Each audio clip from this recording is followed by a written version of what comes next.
তো দেখো আজকে ডিনারে কি কি আছে, আছে শসা পেঁয়াজ, সেই সাথে আছে বেগুনি, গরম গরম বেগুনি, কার কার লোভ আসছে বলো।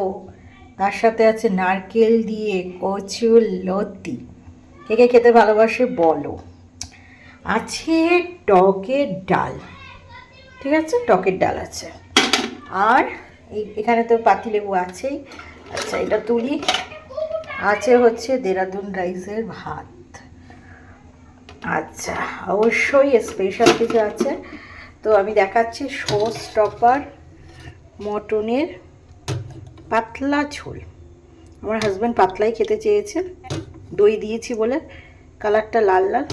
আর অবশ্যই একটু গুঁড়ো মশলা দিয়েছি, কারণ আমি আবার গুঁড়ো মশলা ছাড়া খুব একটা ভালো রান্না করতে পারি না। তবে ঝোলটা অবশ্যই পাতলা হয়েছে, একদম কাঁচা লঙ্কা গুঁড়ো মশলা সব কিছুই দিয়ে দই দিয়েছি, দেখতেই পাচ্ছ একেবারে পাতলা গড়গড়ে ঝোল। তো চলো ডিনারটা আজকে জমে যাবে, জাস্ট জমে যাবে, কি বলো তোমরা?